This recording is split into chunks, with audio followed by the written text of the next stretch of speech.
Good evening. This episode of the Intraday Price Action Recap is being brought to you by the Smart Money Manuscript. Hello, my name is Timothy Lee Rogers Sr., and I'm the creator of the Smart Money Manuscript. But Tim, what is the Smart Money Manuscript? The Smart Money Manuscript is your roadmap to financial freedom.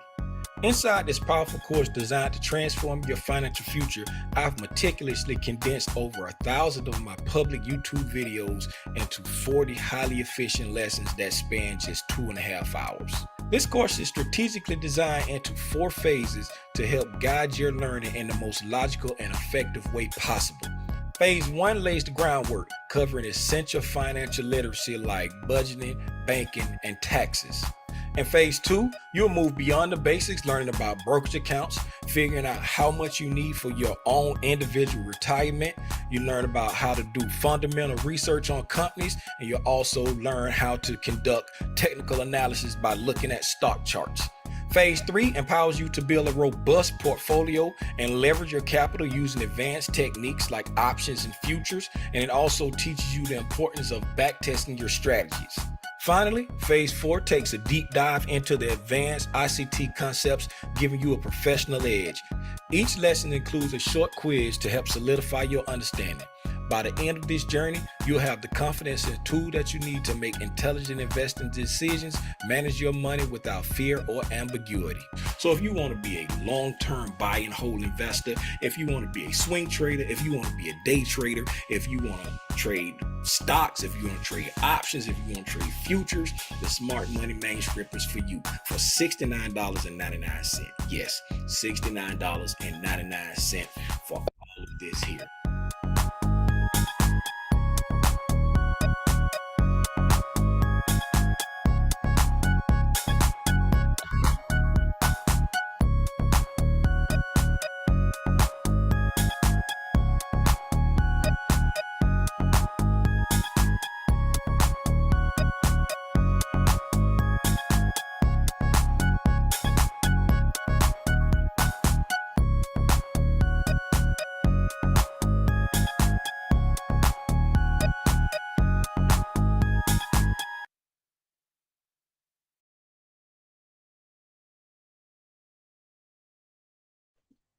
I'm coming, y'all.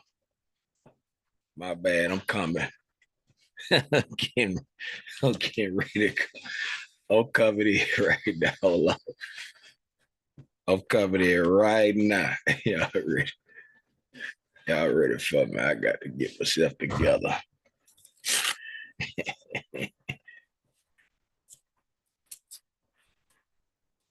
All right. Okay.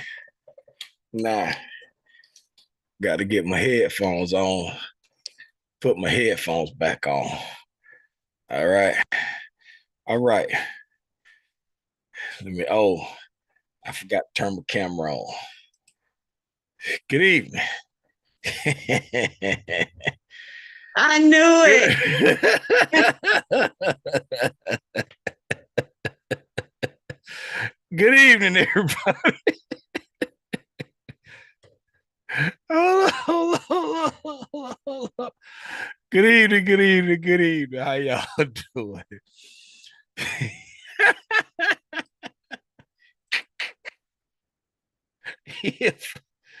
if this is, let me get y'all to put y'all in the right spot. All right. If this is your first time tuning into Tim's Tidbits, please allow me to say welcome. If it's not your first time tuning into Tim's Tidbits, I still want to say welcome, but I want to give you a nice hearty, well, thank you for always tuning into Tim's Tidbits. If you don't know who I am, my name is Timothy Lee Rogers Sr., a.k.a. Aranya Grande, a.k.a. Hatmania.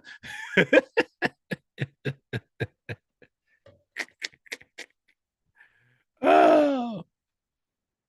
Now today we are coming well prepared in case we got to call cap on somebody, okay?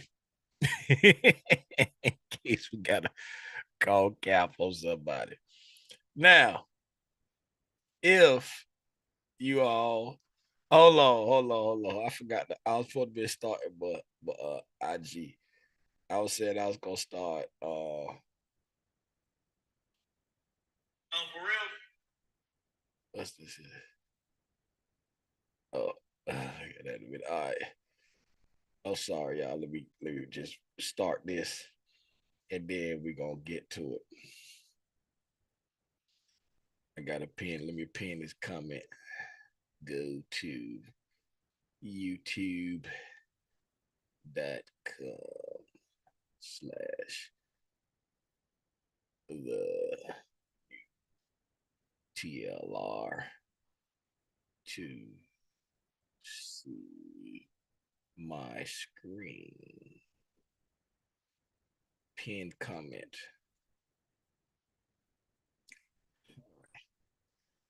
Who updated their iPhone to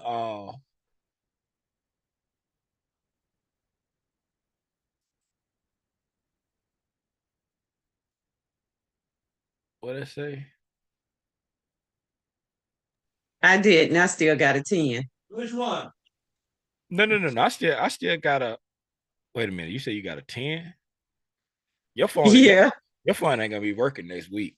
You know they stop making the software backwards compatible like after so many models. So like, you ain't even gonna be able to update your phone in a Dude, minute. my phone is good. I ain't saying your phone not good, but I'm saying like they stopped making the software backwards compatible after so many models. And so you gonna get to the point where you can't even update your phone. Right. So if you still, what I'm saying, can browse the internet and stuff like that, hey, so be it. But I updated my phone to the iOS 26 last night and it looked funny. Like I got to get used to the new look. Like stuff ain't in the right spot.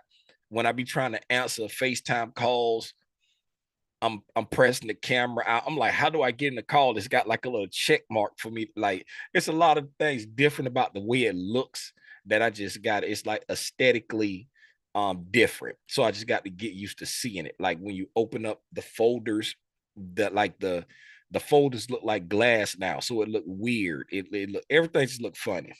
Right. But my son said they got this feature where if you're listening to music, it it's like a virtual DJ and it blends the songs together. Like if you play in the song instead of like ending the one song and going into the next one, he said it like mixes them together. Like it even I got woo, excuse me. He said it blends them together, like it adjusts the pitch so that it's like a virtual DJ. He said do stuff like that. I haven't tested out. When I went to the gym today, I was listening to like um what was I listening to? Oh, I was listening to an old Breakfast Club interview with Candace Owens. It was like from like a year or so ago, and I was listening to that. Um, I like to like listen to people that get like a whole lot of hate, so I can really understand what's going on with them for myself. You know what I'm saying? Because a lot of times in the world, people like form their opinion of somebody based off the comment sections, and the people in the comment sections don't be knowing what they're talking about 99.5% of the time. So it's like I like to listen to what the people are actually saying for myself and form my own opinion about, what I'm saying, that individual. So I was like listening to one of her old interviews with the Breakfast Club. Uh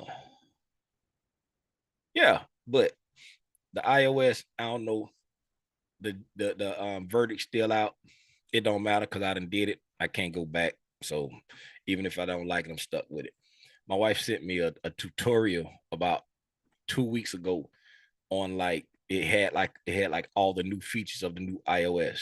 And I knew it was gonna be a big change because it was like an intricate, detailed, this is I don't know if they always do that, but it was like practice the gestures, this is what you get, this dot, a whole lot of stuff, right? Now, some of the stuff was like in the old iOS too, but some of the stuff was only in the new iOS. I didn't go through all of them. Anyway, that ain't why y'all here, right? You are here to talk about the intraday price action. Who we got up in here, man? We know light skinned Deborah in here.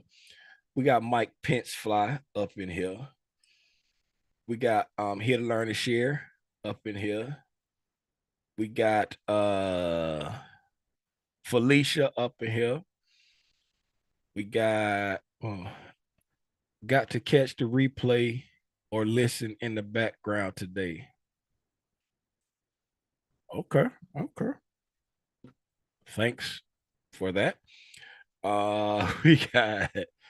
We got honey. What's going on, Tish? Hey, if Price did something today that caught you off guard, there's a link that's pinned to the top. Oh, wait a minute. I didn't send out the bat signal. People be claiming that they don't get the notifications, or they be claiming, I didn't know you was live because you didn't send out the bat signal. I'm getting tired of spoiling y'all. I ain't even gonna tag everybody when I do it. I'm just gonna be like, I'm gonna post the link. I'm gonna post the link in the Discord, not tag everybody. If you don't go and check it, who is that ringing the doorbell? That's Shonister ringing the doorbell. Right. I'm just gonna post the link in the Discord. And if you don't show up for the live stream, I ain't gonna tag everybody. I ain't gonna send the bat signal. Be like, hey, y'all missed it. Hey, I'm a little late, as you know.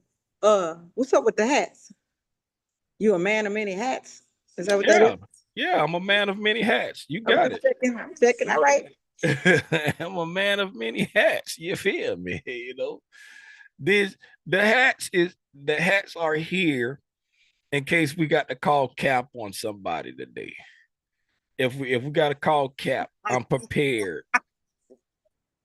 We got to call cap on somebody.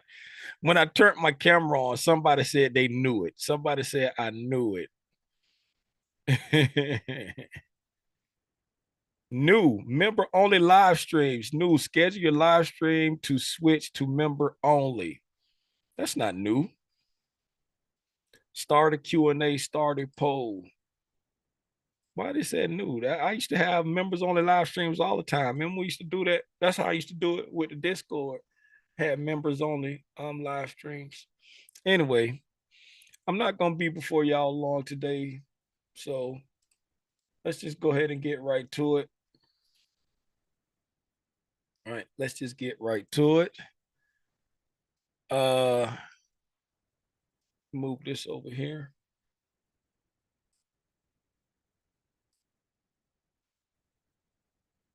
All right. Here's price action. All right. This is the price action here.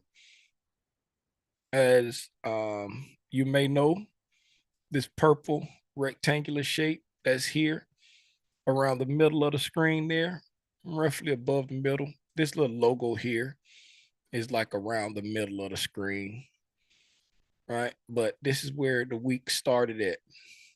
If we squash this up a little bit, we can see that this was our prior week, previous week low, previous week high, right? When we started out the week, we said that we had started in the premium of our dealing range. Okay. Since then, we have gone up, made a new high, extended the dealing range up, right? And then today, right, we got us a bearish breaking market structure, right? Got a bearish breaking market structure there on today. Now, right? Now that we have gotten this bearish breaking market structure, right? You want to watch to see if this bearish breaking market structure will continue down to the opposite end of our range. Why is that? Why are we looking for that? Because when we came into, these hats are heavy. These hats are heavy. Take these hats off. These hats are heavy. They like, Tim, before you start, did we get the bearish break in market structure because of where that line is, or because if you we point at your broke? screen, you know I can't see what that line is, right? It looked like you got a line. Yeah, okay. Is it because of that line, or is it because of come over to the left because of that? Because of this. Okay, good, good. This is yesterday's low. Okay. Yes, that's yesterday's low. This right here gives us our break in market structure there. Right? Hold on. I just let Yolanda in.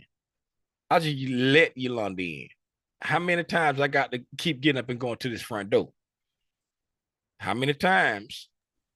I All right. come bearing gifts. We don't want no way products. So the break in market structure comes from this area here, because this area here, when we took off and took out the high, right? Now we've traded back down and taken out that sell side liquidity. So now we have switched into a bearish, switched to bearish order flow for this piece of price action, right? This piece of price action. Now, up right here, all of this here, right? The lower you go down in time, the bearish order flow was switching over. Like y'all know how we do. We start from the higher time frame and then we'll come down in time, right? So on the lower time frames, right, we have bearish order flow starting way back here somewhere. Okay.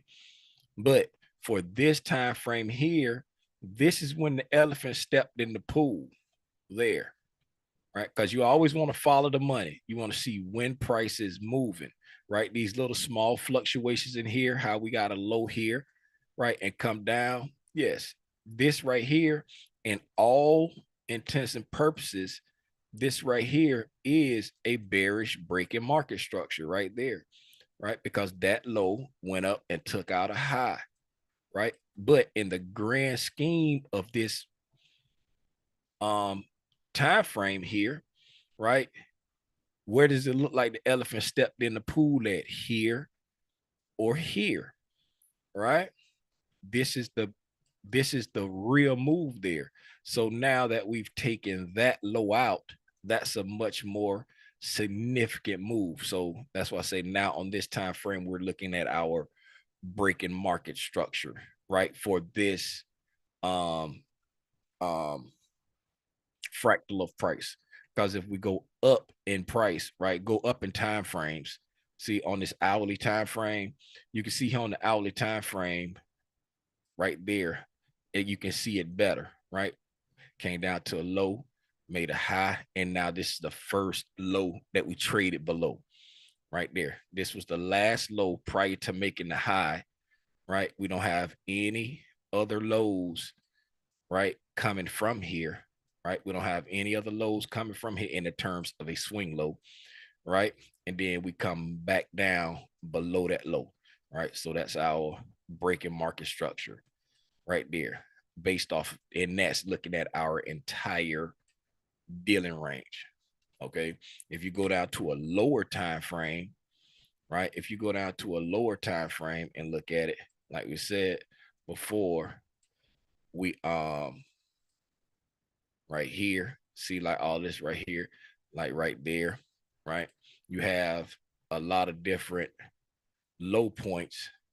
Starts there, then we break down below here, right? Now on the 5-minute time frame, we got, you know what I'm saying, several market structure shifts You see what I'm saying? We got several market structure shifts on the lower time frame. And that's why on the lower time frame, we start monitoring, is this retracement going to continue into a full out reversal, right? When we start getting the signatures, we keep in mind, what do we always say? The higher time frame is still in the buy program, but this right here is a sell program, and we're monitoring to see if it's going to take us all the way down into a full market structure shift or a full reversal, or however you want to look at it. Okay. Now, we also want to keep in mind, and this is why I say we want to see, right? We're watching for signatures, right? To see if we continue to want to engage the opposite end of the range. Why is that? Right? The algorithm established a range, right? It engaged one side of the liquidity, right? So now that it has engaged one side of the liquidity, now we're looking for signatures to see if it wants to continue higher or if it wants to reverse and go to the opposite end of the dealing range. Okay. As we be on our way to the opposite end, there's going to be things that's left in the way that's supposed to try to prevent that, in the form of PD arrays, price points, levels, however you trade, right? It's going to be things that's in your way to stop you from getting down there. Support, trend lines, everything, whatever, however you trade. Okay. Now, and we watch for different signatures to let us know. And what we do, we put stacks on stacks on stacks on stacks, blocks on blocks on blocks on blocks, right? As we're building our narrative, right? And when all stars align, right, we pull the trigger and execute. All right. So now, looking at where price came here, right? Just eyeballing it. And I say eyeballing it because the lowest low of our dealing range is here. It's about that high from the low of the screen. The highest high of our dealing range is there. It's about that high from the screen. And we know this logo here sits right in the middle of the screen, right? So just eyeballing it, right? It looks like we came down to roughly equilibrium. Would you all agree? Does it look like that to y'all? I'm just eyeballing it. We're going to get our Fibonacci tool and we're going to check it. But just looking at this right here and seeing how we came right down to right where that logo is right there. And we know this logo sits directly in the middle of the screen from the top to the bottom, right? And looking at how we got everything, when you move the price like this right here, right? It typically, once you get that lowest low in the screen, it typically puts it like evenly distributed on the screen. That's how TradingView does it, right? So when I see it pop to the screen like that, like boop, like that right there, I'm like, oh, right. Once we get that lowest low there and it's just kind of hanging there like that, so okay, that's the middle of the screen, and we came right down to the middle, right? Boom. I say we came right down to equilibrium right there. Now let's get us a Fibonacci tool. Go here, put it on CE, mean threshold. Click the lowest low. Go up here to the highest high, right there. Oh, look at there. We came right down there to equilibrium, right? Start to pull back into the range a little bit. Now, okay. The reason why I say you want to continue to watch and see if price wants to go down there, right, is because the higher time frame is in a buy program, right? Higher time frame is in a buy program. Okay.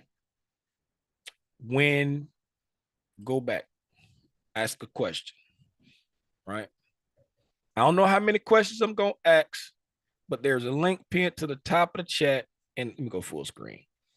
I don't know how many questions I'm going to ask today. I might just be this one question, and I might just go on a roll and start asking a bunch of questions. But I'm big on class participation. There's a link pinned to the top of the chat inside the Zoom. It's like right there on my screen. I don't know where it is on your screen, but it's like right there on my screen. Click on that link and come into Zoom so that you can unmute and talk to me, because I'm not going to be spending a lot of time going and looking at the chat to see if people are typing answers, right? I'm not going to spend a lot of time looking at the chat to see if people typing answers. Okay. Yeah, so click on that and pull up and participate in the class participation. Right. Now, Deborah, what was I saying before I stopped just now? Okay, I remember. When the higher time frame is in a buy program or sell program, it don't matter. It works the same both ways. But when the higher time frame, and in this case we're talking about, is in a buy program, okay? And when I say higher time frame, you pick, it don't matter. Whatever your higher time frame is, right? When the lower time frames below it, right, get a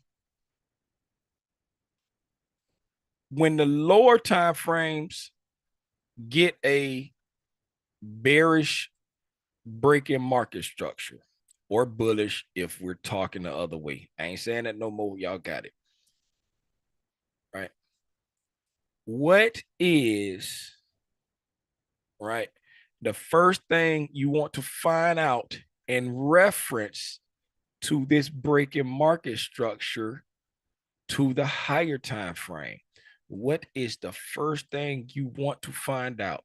When the higher time frame, we said again, when the higher time frame is in a buy program, and then on the lower time frame, we get a bearish break-in market structure. What is the first thing you want to verify about this break-in market structure here in reference to the higher time frame? Is it what? Do we have a reason to go down or up, depending on what we're doing? Is there a reason to go down? Yes. Does the higher time frame have a reason to come down here? Right. And another way to say it that I would have taken also, is this allowable for the current price action? Because when you have a higher time frame that has had a large expansion and is now going into some type of retracement, the lower time frames are allowed to give you a break-in market structure. And that does not invalidate the higher time frame buy or sell program, right? So looking at our current dealing range, right? Remember, this is when we started the week, this was our dealing range, right? And then we extended it to here, right? So now this is our current dealing range. This is equilibrium, right? Does this bearish break-in market structure invalidate the buy program for this current dealing range?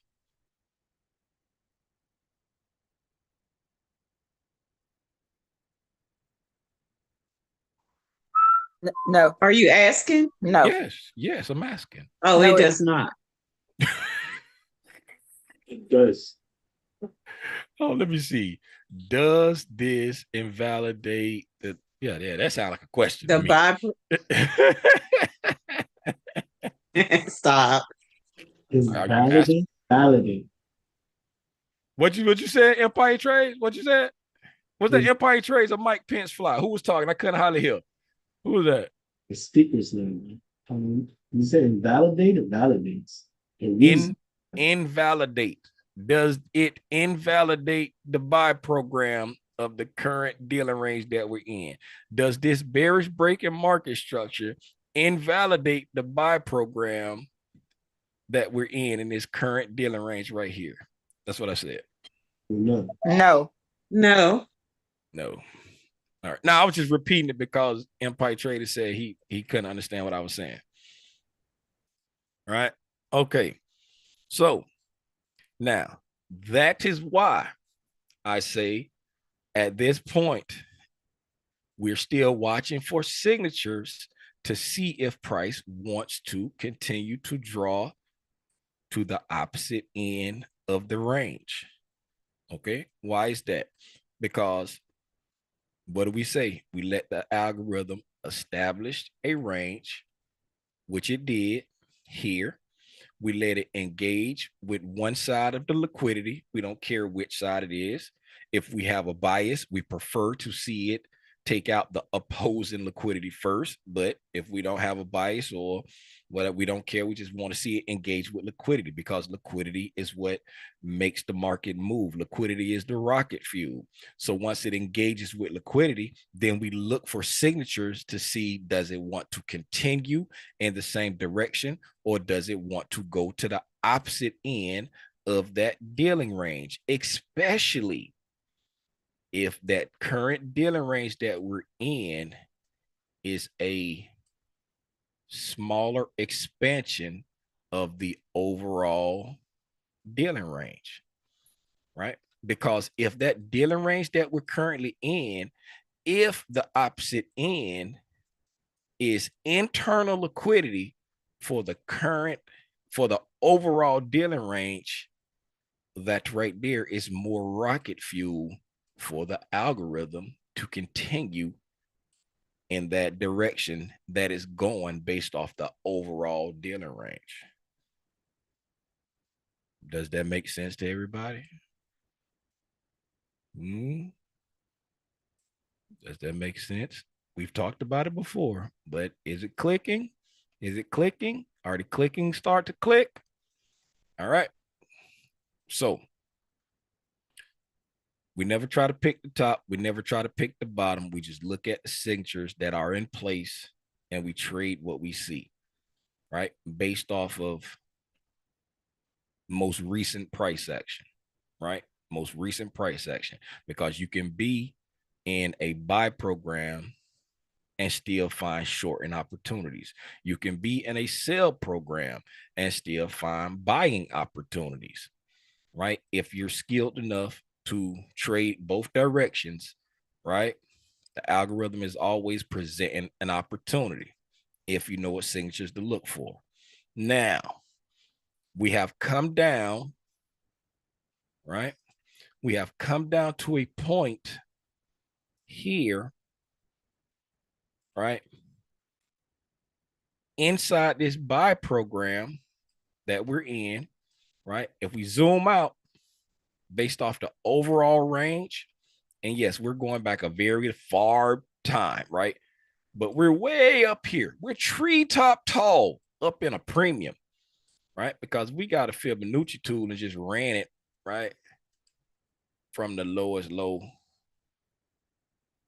to the highest high. We're above equilibrium, right? So we're way up here in a premium, okay?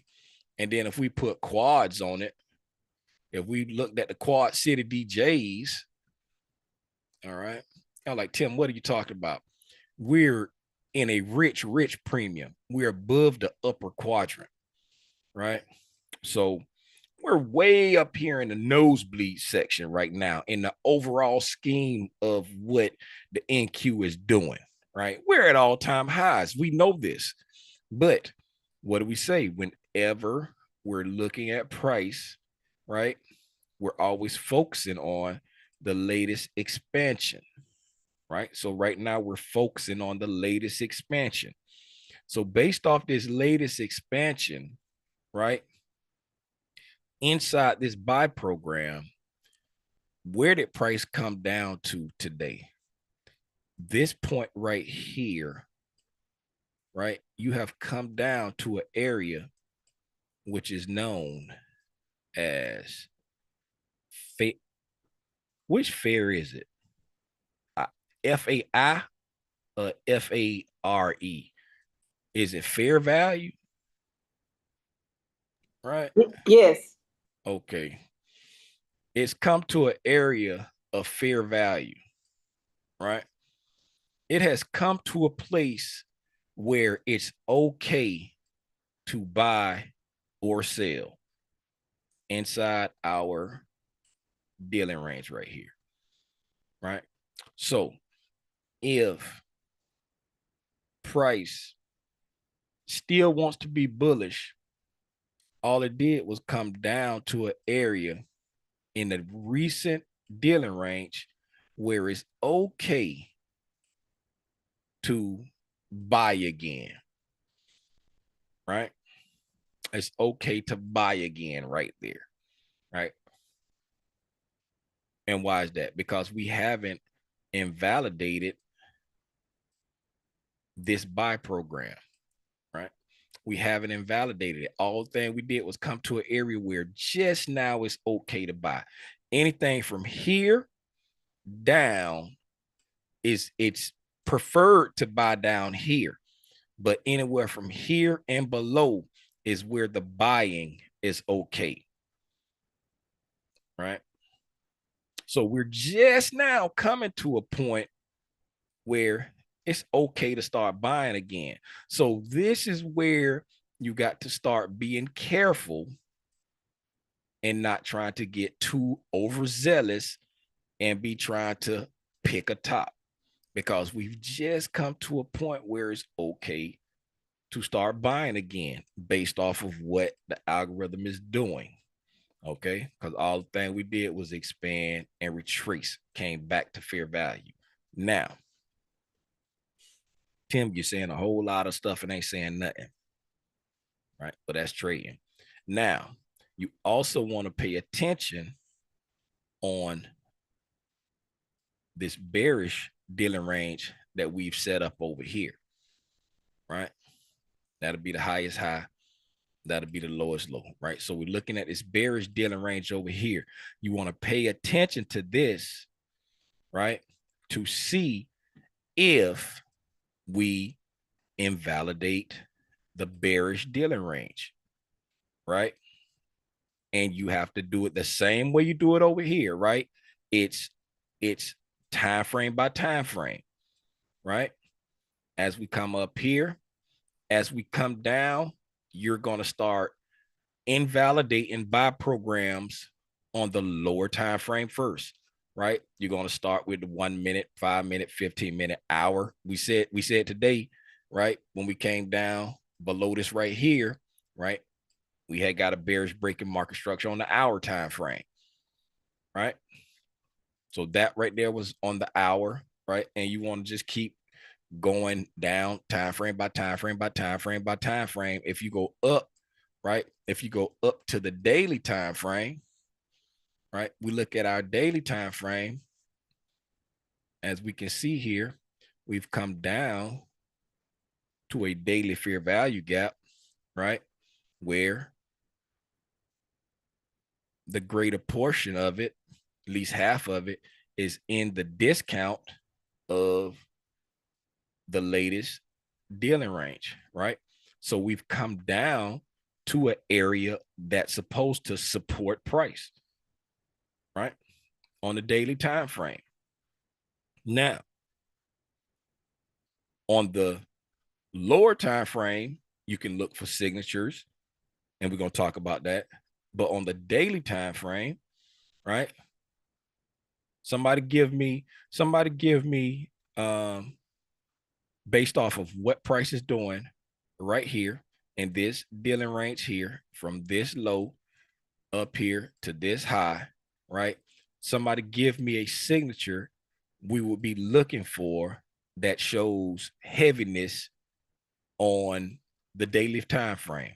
It doesn't invalidate the buy program, but it's going to show heaviness, and it's a bearish signature, right?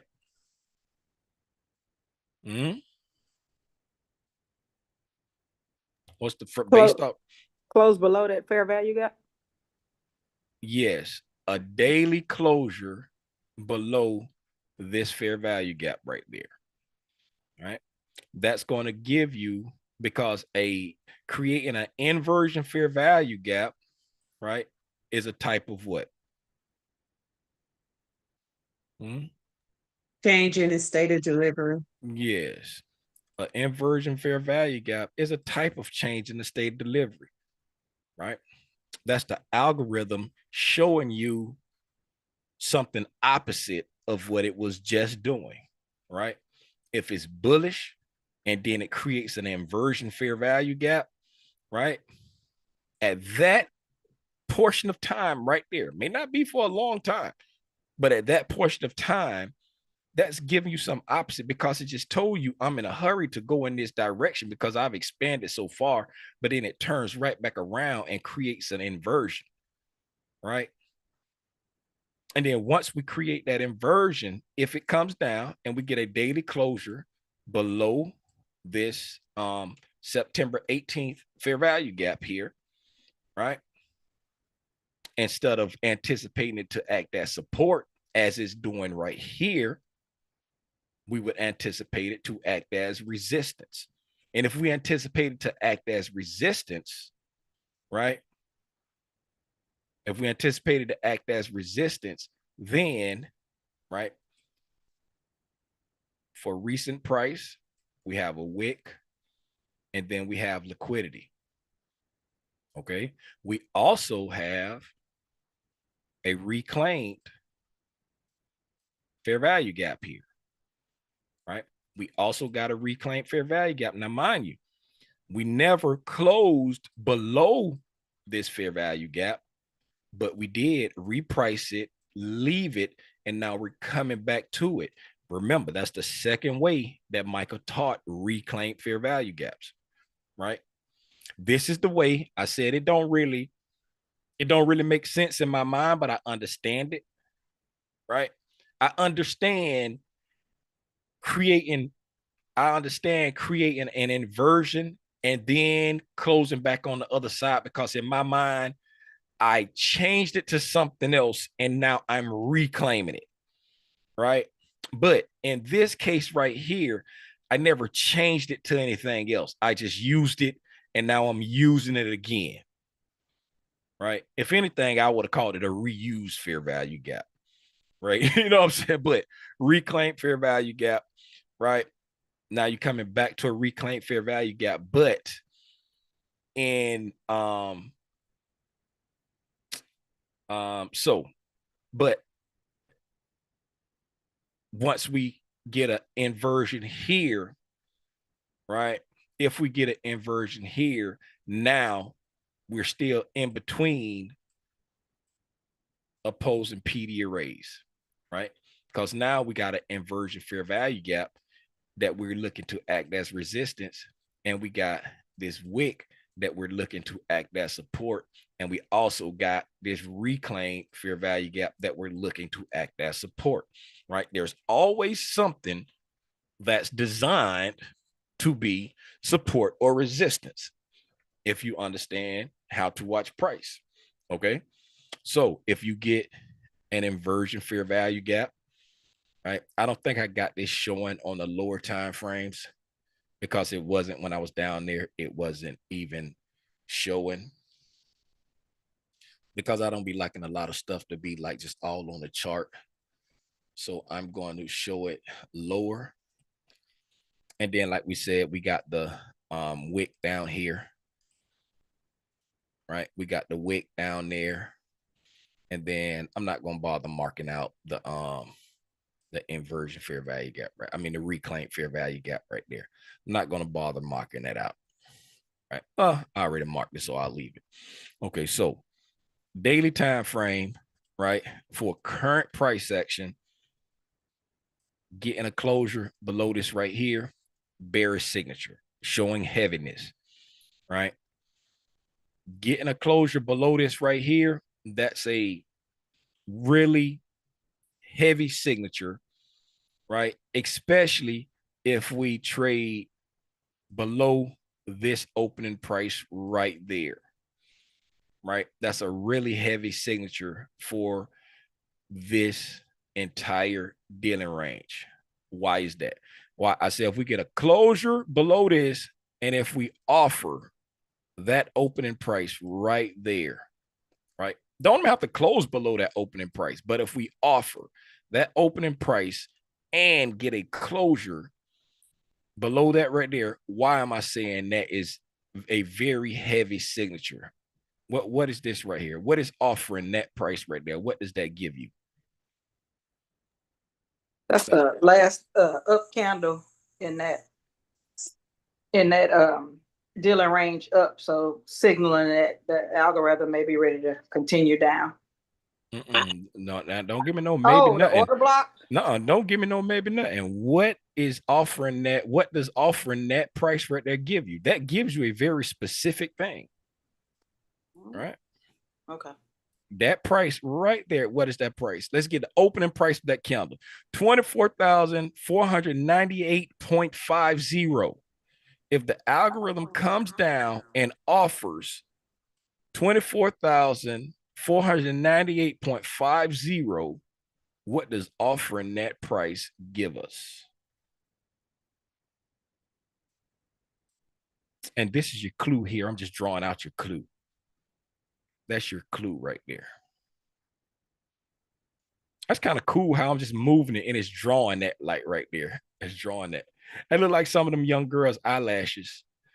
Come on now, somebody Do you tell mean me. buy side delivery? No, what's offering that price? What is offering that price right there? What is this right here that I'm highlighting right here? What are they right there? These are what? Bullish. Up close candles. Up close. So Yes, it will they're be up close. They're up close candles, right? These are and what are they? Is there a red candle in between these right here? It's No. stop. It's bullish, so it will be an order block if it closed below, right? Okay, yeah, it ain't got to close below, but if it Signal below. if it prints that price right there, what does that become? Oh, a bearish. No. What, going the other side? Once it goes below. Explain it again. State of I'm delivery. not understanding. It's a what? It's a what? Another change in state of Now, delivery. not another. Not another.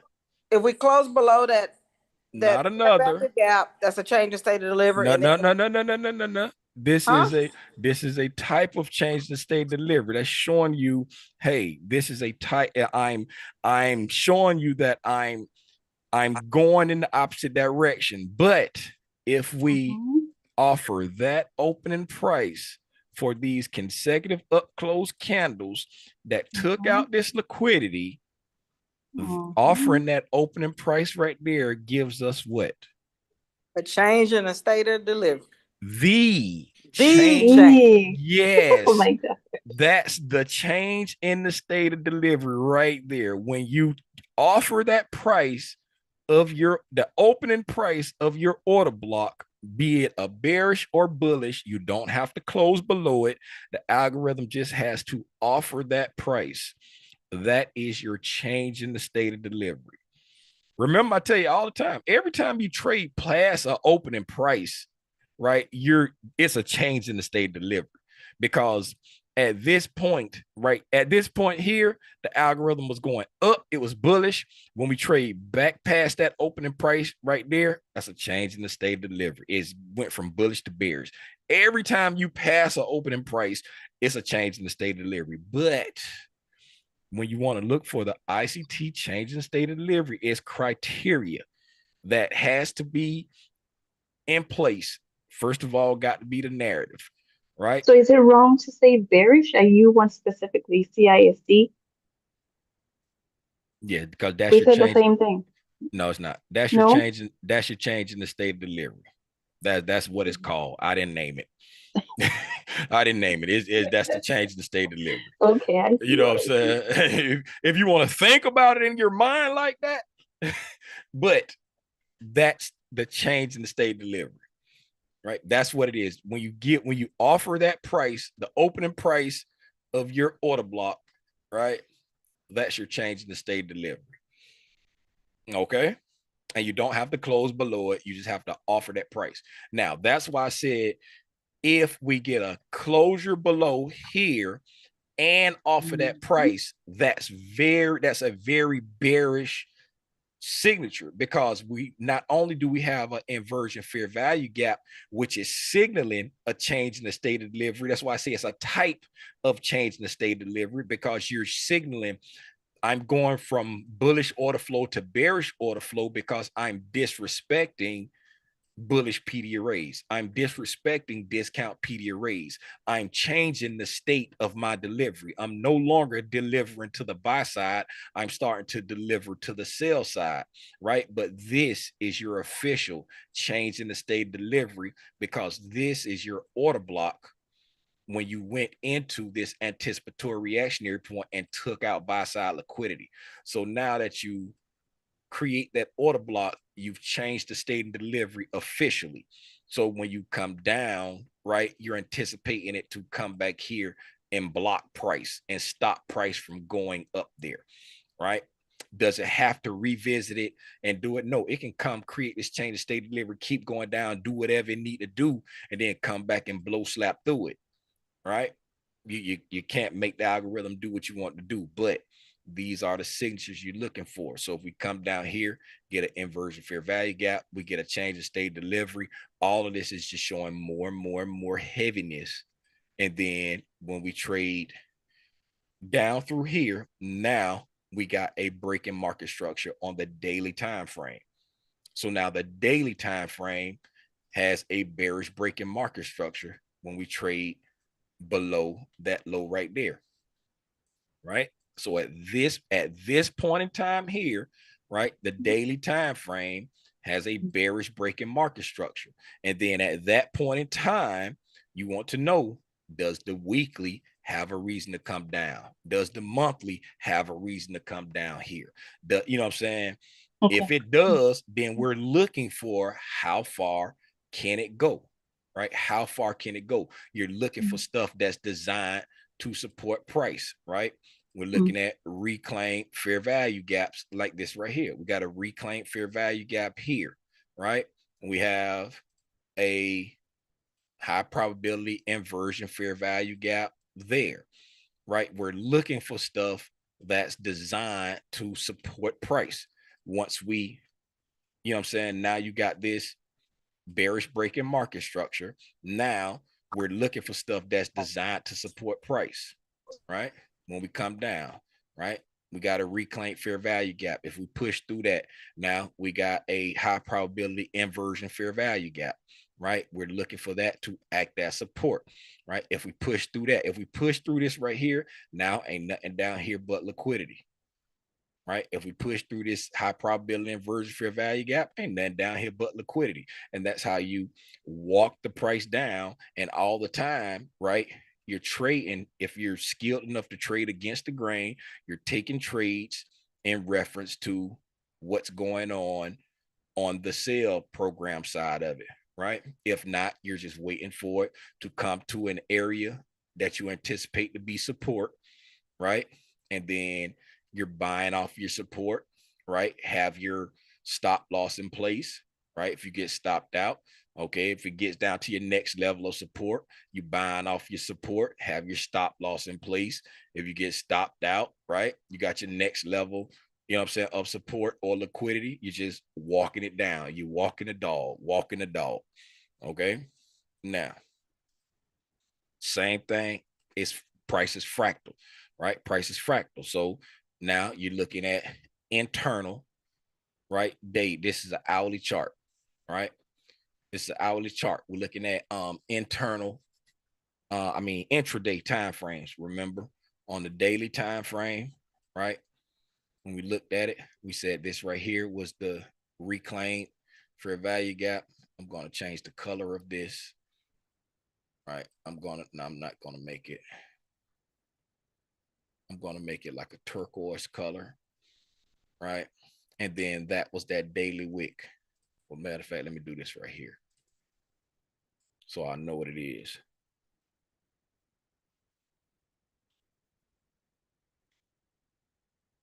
Right.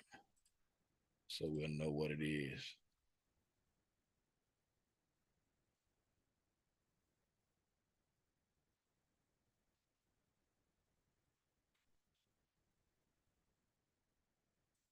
Right. And then that's the daily wick.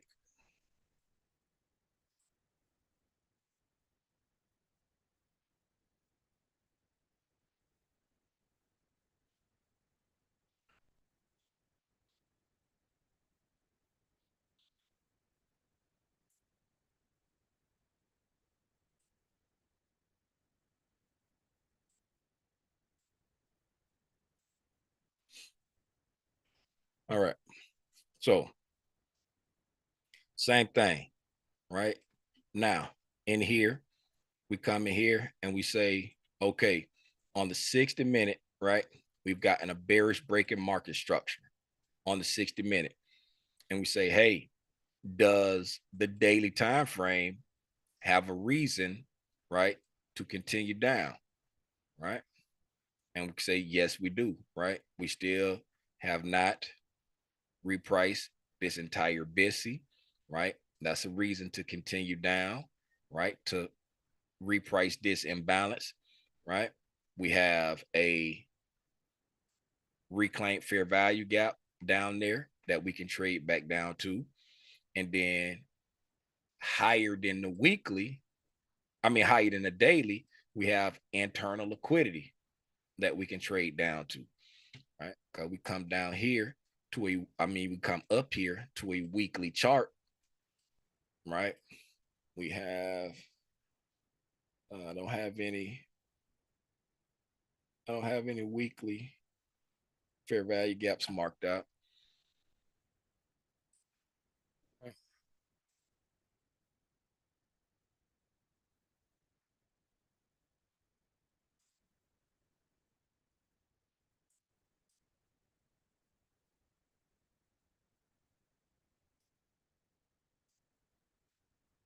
So close 352.75, 353. Oh, there's a one tick gap right there. Yeah, there's a one tick gap right there. Yeah, very small one tick gap there. Since that comes down just that consequent encroachment, right? That comes down just the consequent encroachment.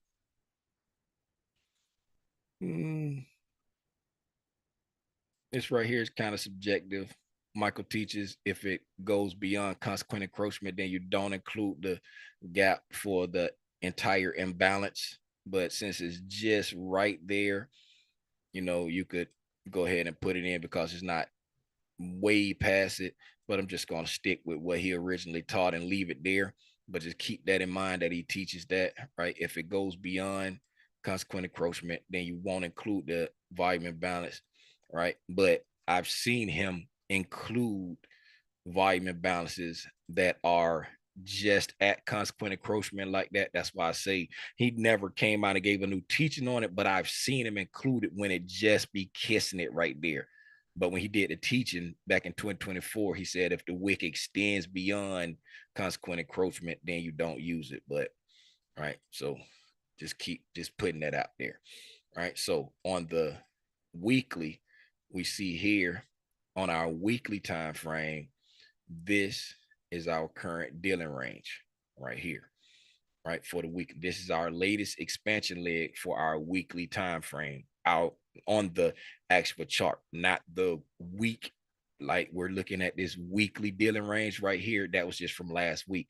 This is our dealing range on the weekly time frame. And that low right there is internal liquidity for this weekly range, right?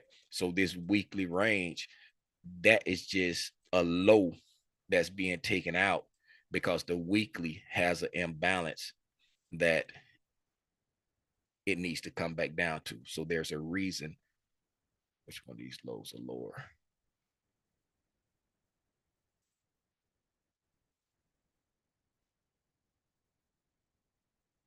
Yeah. So there's an imbalance that's down here, right? That the weekly has to come, that could come to, and that's just a low. That's just a previous candle low that can be traded into, right? So again, the higher time frame has a reason to come down there. All right. Looking at our 60-minute chart like that.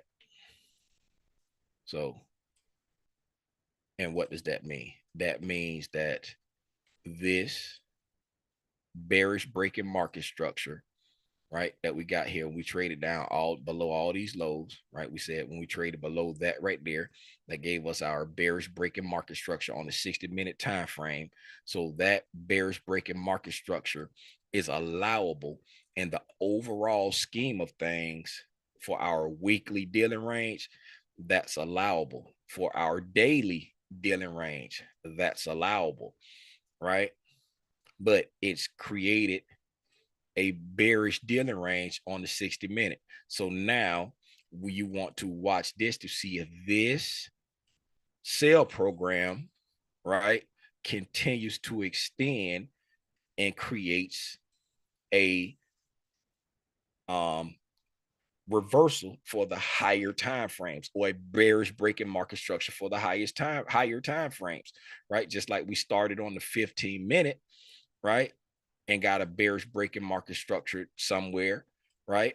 Then that 15-minute, right? Just say all this right here for the 15-minute gave us a bearish breaking market structure. I don't feel like dropping down and check it, right? Once we got a retracement back into the premium, right? And if you look here, that's our daily. That's our daily, right? That's our previous day dealing range, right? We traded back up just into a slight premium right there into the imbalance. And then we dropped down and then got a bearish breaking market structure on the 60-minute time frame, right? So started from the lower one, then we moved up to the 60-minute, right? And then you would continue to watch to see, right? So now here, we went back to a premium there. Now all of this right here is efficiently delivered there, right? So now we're not watching this entire thing, right? Now we're just watching our latest expansion, right? We're looking at our latest expansion off of there. So now we're watching this. You will watch this to see once you come back into a premium, right? Once you come back into a premium, do we extend this bearish dealing range by trading back below this low? Excuse me. And that's what you do. You just watch it, let it go back to a premium, extend it back to a premium, extend it back to a premium, extend it back to just take it down, baby, your street in a Range Rover, right? And we already know that if we trade below that low right there, that's allowable on the weekly time frame, right? And then that also gives us, I think, was that the daily breaking market structure? Yes. Yes, it was. That's your breaking market. That's your bearish breaking market structure on the daily time frame, right? If you trade down below that weekly low.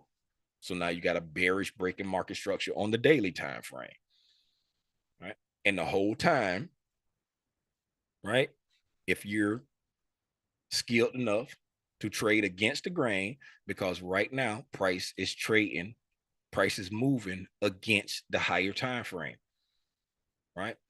Price is moving against the higher time frame. If you're skilled enough to trade against the grain, right, you could be looking for opportunities, like we said, come to a point, retrace back to a premium, look for reasons to sell, come to a point, retrace back to a premium, look for reasons to sell, come to a point, come back to a premium, look for reasons to sell, right? But Tim, what if I'm wrong? You're wrong and you get stopped out, right?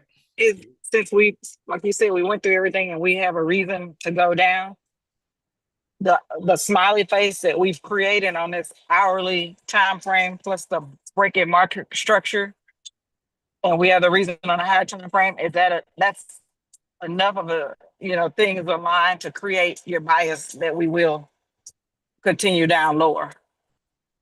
I know you're still going But not, against the overall grain of the being in the buy program, but what? for me, I would be like, oh, that's I just and I'm still learning, but I would be like, okay, that's enough for my bias tomorrow to be that we're gonna be bearish. Yeah, if you want to use it to support your bias, that's fine. But for me, I don't really use that as far as supporting my bias.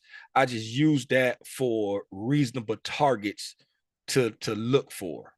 Like because my my narrative and bias and all of that is already set, and then I'm using that structure to give me realistic points that I can target.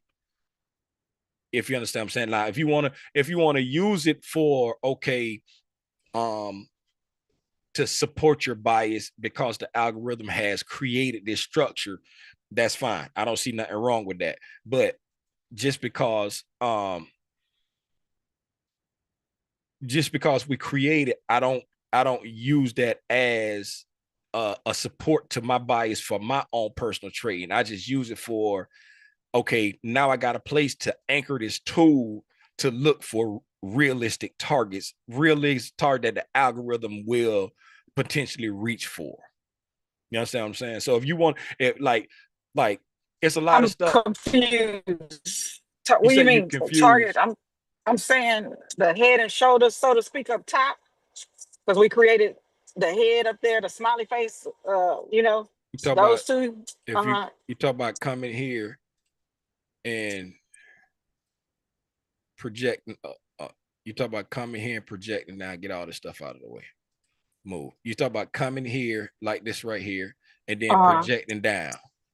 Well, I was saying not a projection, but you know how you told us No, sometimes that's the what I'm saying. algorithm. Like, yeah, you talking about like once we create this, Oh yeah, yes. yeah, yeah. Oh, Once and we, then the next step I forgot, projecting and using as targets. That's why I got confused. Okay. yeah, that's why I say if that's why like if you want to, use it as once we create this, right? The algorithm is showing me. If you want to use this as a basis of you've back tested it, you studied it, and said every time we create these intermediate term highs and lows, right? That's a signature that I'm noticing that we continue. You know what I'm saying? We're on the right side of the model. We're on the right side of the sell model. We're on the right side of the buy model. And if you want to add that into your thing as a type of support or confirmation to your bias, that's fine.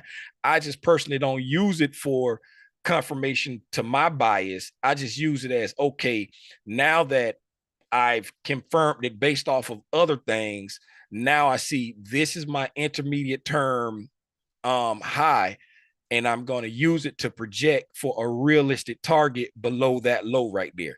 Instead of targeting 24,242 even, then I'll be targeting, I can't see it, it's too small right now, whatever that number is inside of that that little fib line right there, 24,191.75, right? That will be like my target that I'm shooting for, right? Because that's the deviation that's just below that low right there, right? That's what I use it for. Okay, because yeah, we do got the smiley face there.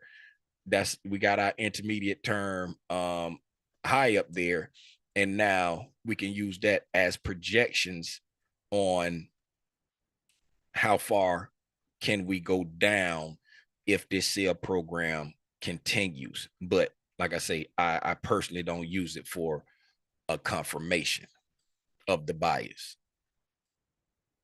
Just like a lot of people use divergence as a confirmation of their bias, right? I don't use divergence to confirm my bias. I just use the divergence as another tool in looking to building my narrative and bias. All right.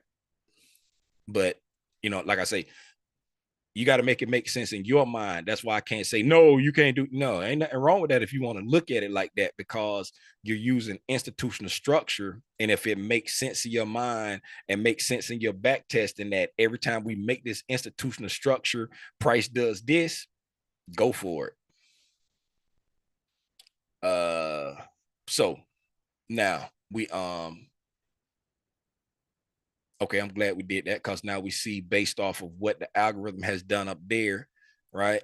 We have realistic targets that we can reach for that's aligning with, you know, reasons why the higher time frames have to come down, what not have to, can come down there, right?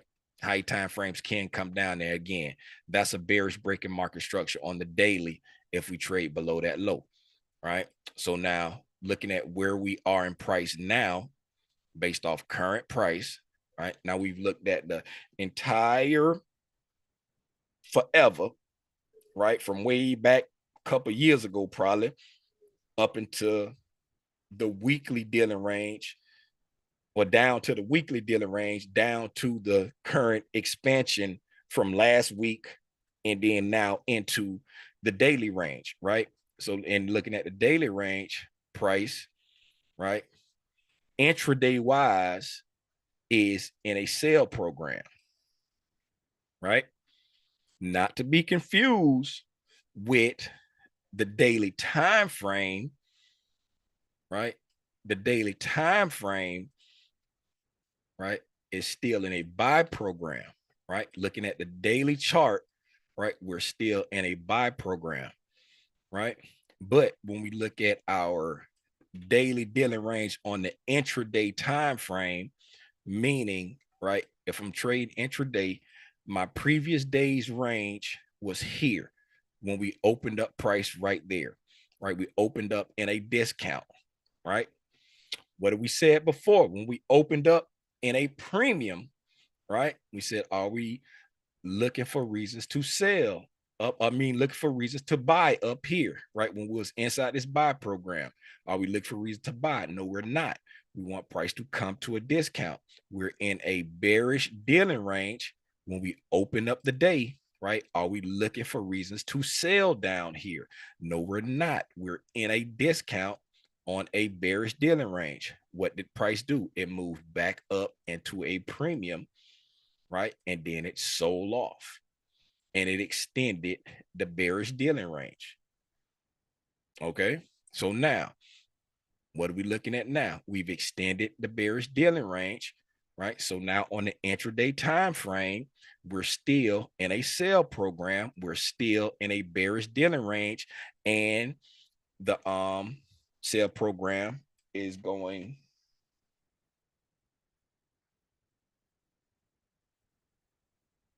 I've been on here a long time. What's the Instagram stop? This joker taking a bath outside. Well, you better stop playing with me. All right. The sale program is getting, it's starting to infiltrate higher and higher time frames. Because like we said, we've made it down to an hourly time frame when we got this bearish breaking market structure right here. Right, it's made it to the hourly time frame now. So now the hourly time frame, 15-minute time frame, right? All of those are in a sale program, right? So our hourly time frame is in a sale program, right? And so now this is our overall dealing range for the hourly time frame, right? This is our latest expansion, right, of that overall dealing range. Okay, all of this here is efficiently delivered. So we're looking at the latest expansion now, right? When we open up price, right? When we open up price, we're in a discount because this is equilibrium. We're in a discount of the latest expansion. Are we looking for reasons to sell down here? Why are we looking for reasons to sell? Because on the intraday time frame, right, we're in a sell program, right? This sale program does not get, for this hourly time frame, does not get invalidated until we make a new high, until we make new all-time highs up here, until we trade outside of this area here. This sale program on this, for this hourly time frame, is not invalidated, right? Even if we trade back up and take out this high, right? That's just internal liquidity for this sale program right here, right? So you always want to know, when does your buy and sell program become invalidated, right? Well, Tim, we ain't gonna never be able to, that's trading. That's trading. You always want to understand what's going on both sides, right?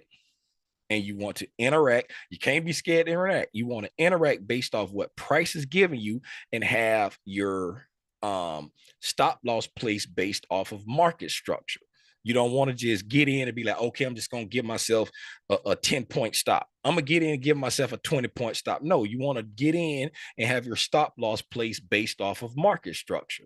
Because you say, if we've come down here and we've made a balanced price range, right? If we come back up into a premium here, right? If I sell off of this old low right here, right? If price gets back above that high, I'm wrong. You can not just saying that's what you do, but you just say, if price get back above that high, I'm wrong. Take me out of the trade. Why? Because it's based off the structure. Because based off what price has done here, right? If this sale program is going to stay valid, we should not trade back above there because of this balanced price range right there. Now, it can be heavily manipulated and go up there and take that out. And if it goes up there and take that out and then come back down and keep going, guess what? That's trading. You got manipulated. You got manipulated. Can't cry about it. It's trading. But we come down, right? We're not looking for reasons to sell right there. Why not? We're in a discount for this latest expansion right here, right? You want to see it come back into a premium, right? Your PD array of choice, right? Whatever your PD array of choice is, it can be this mitigation block, it can be this breaker, right? It can be this implied fair value gap right here, right? For those who don't know what implied fair value gap is, when you got a 3-candle pattern that could have been a fair value gap, but the wicks on the candle 1 and candle 3 overlap, you run your Fibonacci tool, right? You run your get out the way, equilibrium, right? You run your Fibonacci tool on candle 1 wick and candle 3 wick, right? And the difference in between those right there, that's your implied fair value gap right there, right? You can do it off implied fair value gap. Whatever your PD array of choice is for selling, right? You've come back into a premium, right? You've come back into a premium of the move, right? Prior low, mitigation block, right? Whatever your PD array of choice is, you sell off there, right? Why am I looking at these down here? Because you don't want to be digging too far up. Oh, we also have an inversion fair value gap here, right? Inversion fair value gap there. You don't want to be digging too far up into price, right? You don't want to be digging too far up into price. Got an inversion fair value gap there. And as prices coming up, if we look to the right, we may hit that. We'll hit that one first, right? We'll hit that inversion fair value gap first, right? Before you hit that one, right? So you got that inversion fair value gap there, right? You got that old low, right? And then you got this inversion fair value gap here, right there. But you hit this one first. Whenever I'm looking up, I always look to see which one I'm coming into contact with first, right? And that one there, I would want to see act as the resistance more over this one, because this one here is right there at a breaker, right? We're right there at a bearish breaker, right there at the inversion fair value gap, right there at that SIBI, right? And that SIBI and that breaker gives me a unicorn model, right? But that's in the premium. You will look for a reason to sell once you come into the premium. All right. If it fails, right, then at this point, if it come here and I try to short there, and I end up getting stopped out over here somewhere, right? Me personally, I would just be sidelined, because right now, right, it's such a strong sale program going on, right? I wouldn't be trying to buy anything, right? I wouldn't, if I got stopped out trying to short here, I wouldn't be trying to buy anything, because we're in a premium, right? We're in a premium of anything that you like. If we came here, right? Let's just say I tried to get short here, and then we traded, and I got stopped out right here, right? So if I got stopped out right here, price is here. We came from there. Where are we? We're in a premium of this range right here, right? I'm not trying to buy in a premium of this range, right? And I have not invalidated this sale program, right? I haven't invalidated this sale program. Only thing I did was come up here and take out some internal liquidity, right? Right. So if price stopped me out there and started coming back down, right, I wouldn't try to buy anything when it came back down to a discount, until it showed me that it really wanted to go back up, right? I would need to come back, give me another change in state of delivery, and then buy off of something over there. Why? Because I haven't invalidated this sale program. That's just me personally, my own personal trading habits, or based off of getting my head bust and flip-flopping narrative. That's why I sat down and back test and studied, okay, when does this sell program get invalidated? When does this buy program get invalidated? Because I would take a trade, I would get stopped out, I would switch my narrative, then I'd take a trade, get stopped out, switch my narrative, take a trade, switch my narrative, take my trade, I take a trade. Rabbit hole. I know I ain't the only one. Right. So that's why I spent so much time figuring out, when is this invalidated? When is that not invalidated? I know we ain't do a whole lot of talking about what price did today, but I'm hopefully y'all got something out of this. Do anybody got anything for me?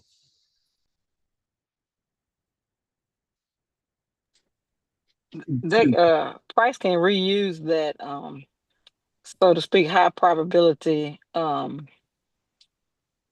PD inversion rates never too. go stale. Right. And so PD since rates never we go went back stale. above it to go, like you said, to go back into a premium before we took that leg down, coming back up, like you said, since we just because we I guess didn't use it that first time, it doesn't make it any less high probability, right?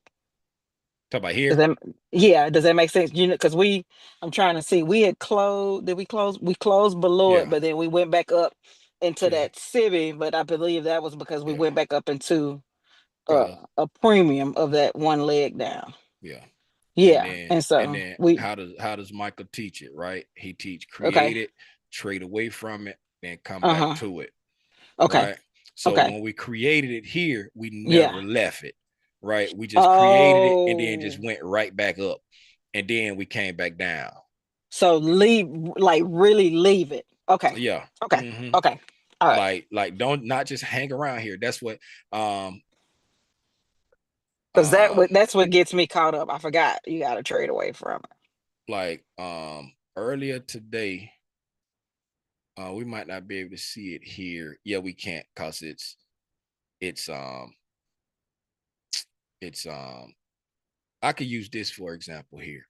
Remember earlier today when we was on the live stream, and I said when we create stuff on like the 15-minute time frame, right? Like this inversion fair value gaps, I'll be like, I'm not looking for it to come right back there like as soon as it created. Like how we traded down here. I'm not looking for it to come right back up. Like it can, but with like 15-minute and hourly and stuff like that, I'm looking for it to go do something and then come back. And now I'm looking to use it if we haven't completed like some liquidity that I was drawn toward, right? And an example of that right there would be here. Okay.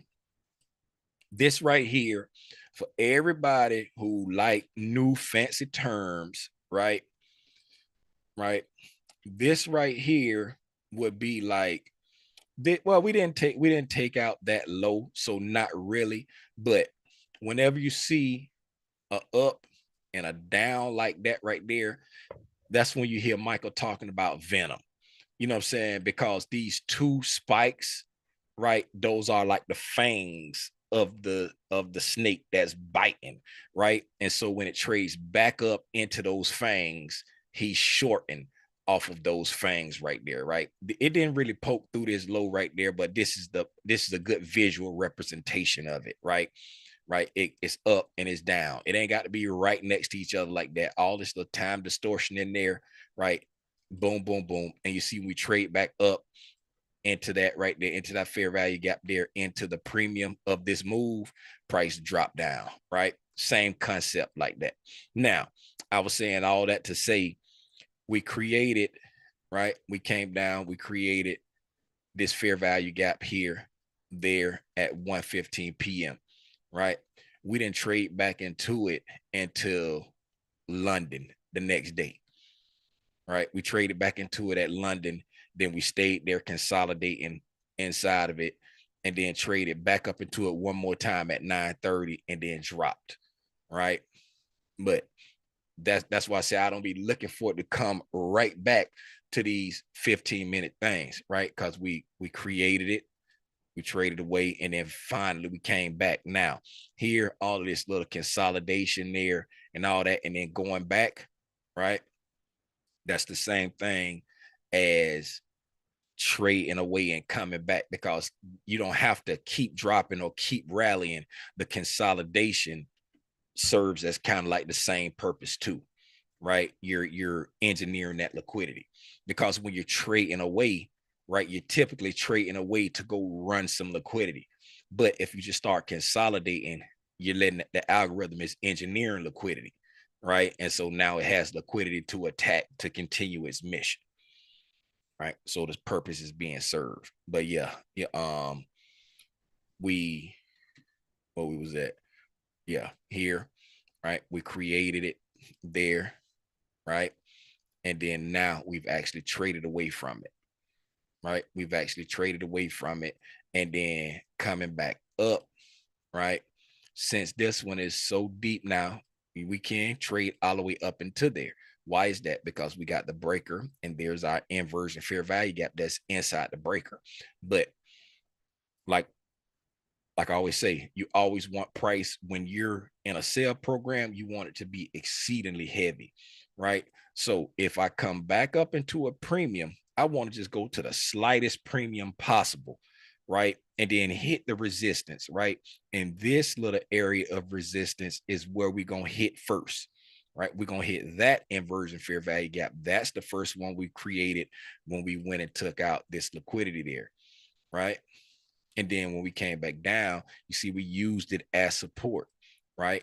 We used it as support and then we went up. So now that we're back below it, right? Now I want to see it be used as resistance, true support and resistance, right? Same thing over here. We use this as support. We closed down below it a little bit.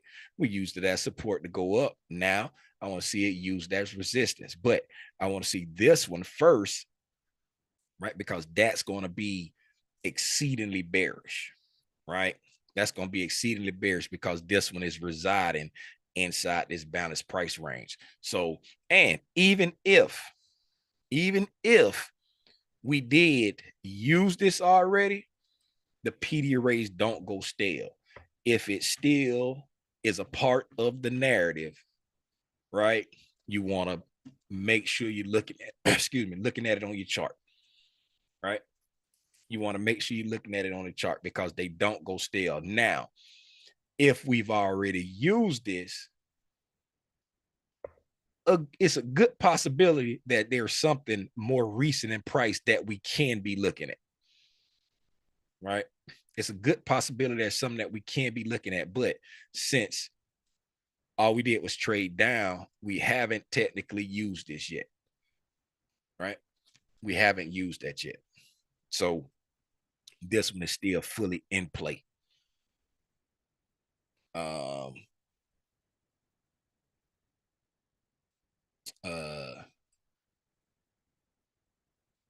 I think that's it, man. I think that's all I got. I think that's all I got. You get something out of this, Jada? Did you find this helpful? Yes, thank you, sir. How about you, Yolanda? You find this helpful?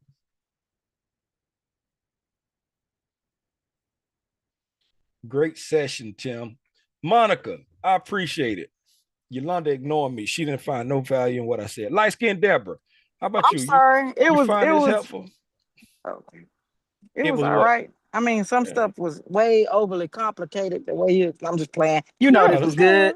That's I'm all right. playing. Nah, this was a That's all great right. session for real. Thank you. Thank you. That's okay. You know, I overcomplicate stuff sometimes. Light skinned Deborah, how about you? You still feel like you're waiting in the mud? No, I'm good. Thank you. Shout out light skinned Deborah. She pulled up on the tape reading session today. Man, I saw Felicia over in Tremaine channel after I got off the live stream with y'all. I said, Felicia, why you ain't pull up? Why you ain't pull up on the session today? She told me something. Oh, I felt like it wasn't fair to your paying supporters. I said, man, it was their idea. Speaking of their idea, is Faith in here? Faith, you in here? This was very informative. Thanks, Tim. I appreciate that. Even better, me. Even better, me. Why you ain't in the Zoom chat? You one of the people who like to look at it on your TV. Stevie, you get some out of this, Stevie, or you still waiting in the mud with Deborah? Stevie sleep, y'all. Nah, I appreciate everything you do, Tim. Appreciate Oh, you. okay. I thought you was on the back pew with Hidden Learn and Share, sneaking and looking at it on your cell phone on the back pew. You cooking dinner. Okay. What's for dinner? Mike Pence fly. The FC still in here, y'all. Hey, I told her it was y'all idea. I told her it was y'all idea to pull up. And Faith left Hidden Learn and Share high and dry. Hidden Learn and Share was sitting in the back of class holding a track and a New Testament only Bible and a pack of communion crackers, waiting for Faith to come in so she could share the gospel with her.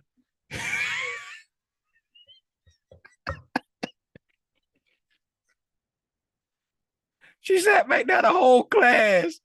She said, turkey burgers and baked beans sound good. Man, that sound good.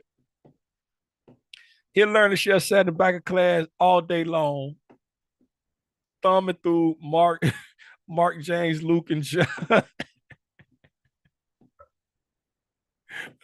she flipped over to Revelation and started screaming out, he that has ears, let him hear.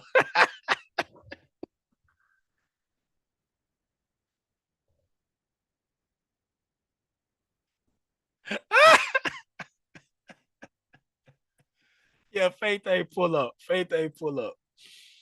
Went through, Deborah shared the thing like 12 times. She shared the link like 12 times. And then Faith ain't even pull up. Hey, man, that's all I got. I appreciate y'all for hanging out with me. We ain't have to call cap on nobody, right? I just grabbed a couple of them tonight. I ain't grab a bunch of them like I did last time. I just grabbed a couple of them last night. We ain't have to call cap on nobody. Hey, tomorrow is, what's tomorrow? Thursday. Tomorrow is Thursday. No tape reading session tomorrow. Tomorrow we got a Thursday night football game, so I may not do a price action recap. Because when I do the price action recap and then I'll be trying to make it to the game, I'll be like rushing. Then I'll be getting on here running my mouth. And then Faith, you did not pull up this morning, Faith. Hidden Learn and Share was very disappointed She was sitting in the back of class crying, holding on to a New Testament only Bible, the little small ones that be this big, they be green. They be green, and they don't even have the red letters with Jesus in it. It just be green, right? And she was sitting in the back, and she had a Bible tract and some communion crackers. They opened the doors of the church for you, Faith. Yes. Faith said she tried to Zoom this morning and couldn't get in. Hey, y'all.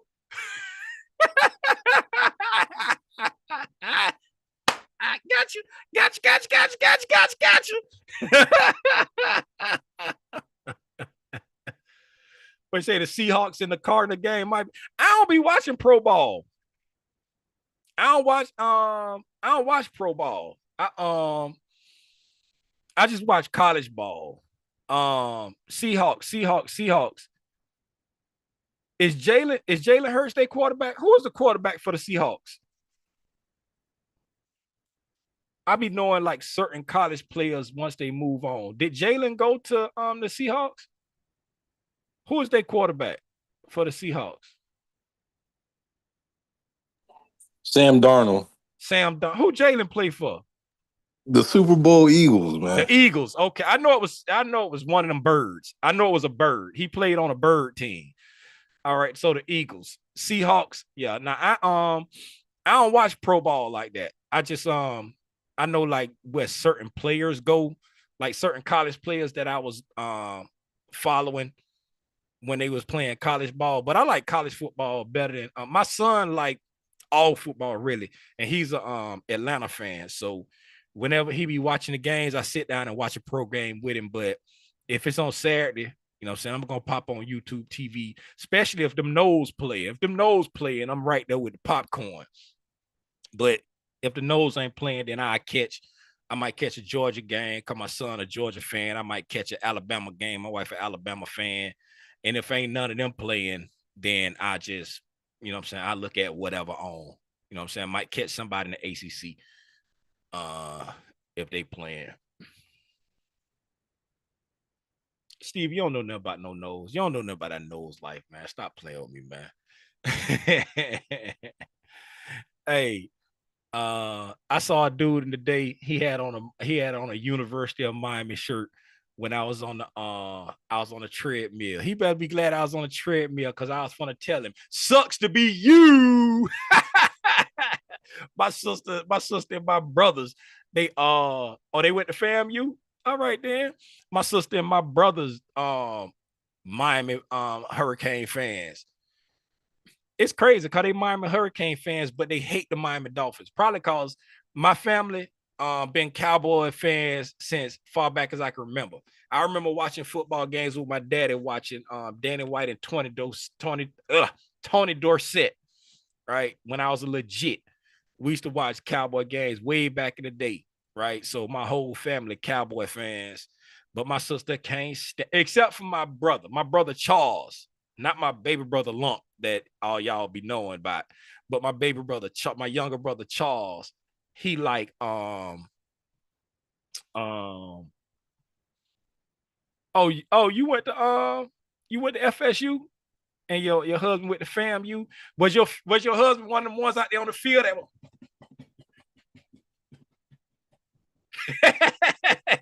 was your husband out there on the field with the band?